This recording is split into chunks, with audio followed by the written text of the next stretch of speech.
Good afternoon guys. Mag-unbox tayo ngayon ng Batman Ninja.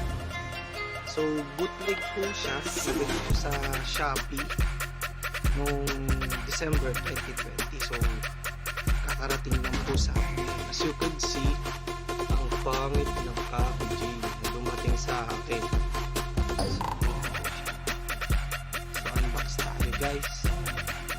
So ang original kasi nito, ang background niya ay brown from what I remember. Pero okay naman siya. So tingnan natin no.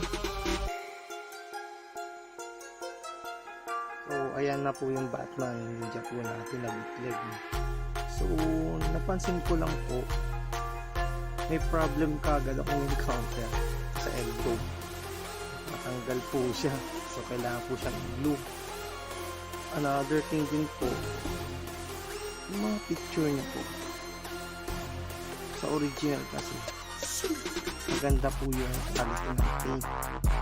So sa fancy po, ayan po yung quality. So may mga details po siyang hindi napinturan ng maayos. Yung sa chin niya, so yung details hindi siya katulad ng original po na Batman, no? Check Figurarts po.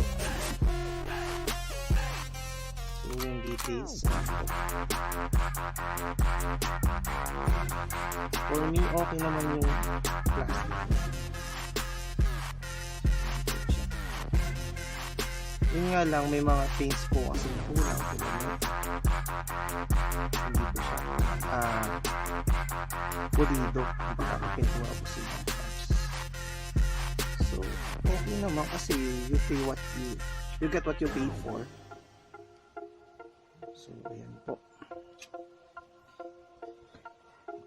So nabili ko siya mga nasa 900 plus lang. So i-post ko po mamaya yung magkano ko siya nabili. So madami siyang accessories lalo na sa hands. Dami niyang hands. So kung tutusin yan po, 4, 6, 8, 10, 12 pairs of hands.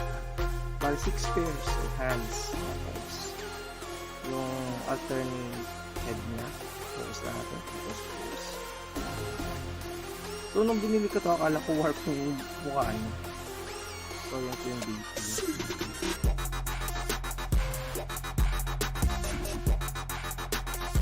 Meron siyang dalawang kulay.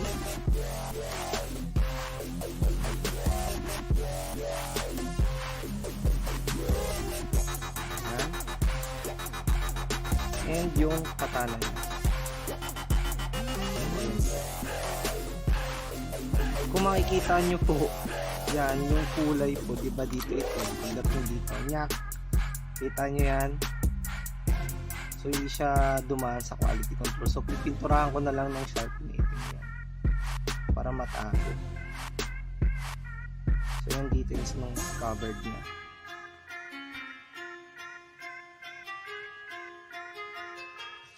So punta tayo ng articulation. Focus. Focus tayo. So yung head. Nga pala guys, hindi ko papalitan yung ulo kasi natatakot ako baka mabago. So as is lang. So yan po. Yung cape, nagagalaw naman siya. However, ganyan lang po. Kasi miss ko yan. Ayoko siyang persayin guys kasi ayan eh, hanggang ganyan lang talaga. So pang display ko na lang talaga to.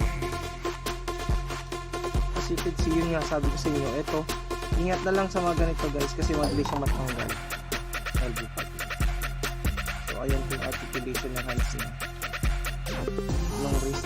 Hindi ko na rin tatanggalin guys kasi nga nakakatakot. So i-display ko lang ito sa bahay. So yung left arm niya. Yung left arm niya hindi natatanggal yung sa may elbow. So yung waist. Gigi-gigi. So naiikot naman ito.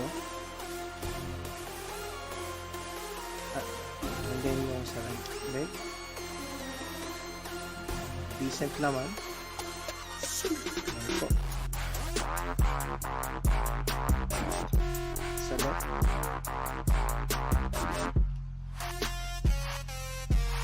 And hold on.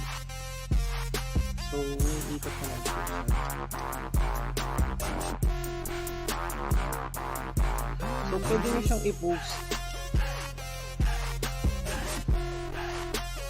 Ayan. So, final thoughts ko dito mga mengs is that, well, you get what you pay for. Only 900 plus lang po. Yun nga lang, huwag kayo mag-expect na maganda yung box. Kasi kung mapapansin nyo, unit na dumating sa akin, tsaka lukot-lukot. So, galing siyang China. So, bago nyo siyang i-unbox, i-disinfect nyo muna ng Lysol, no? So, yun lang naman po. Okay naman siya for a bootleg. Pero sana, meron ako ng original para ma-compare natin, no? Anyway, yun lang po at thank you for watching po.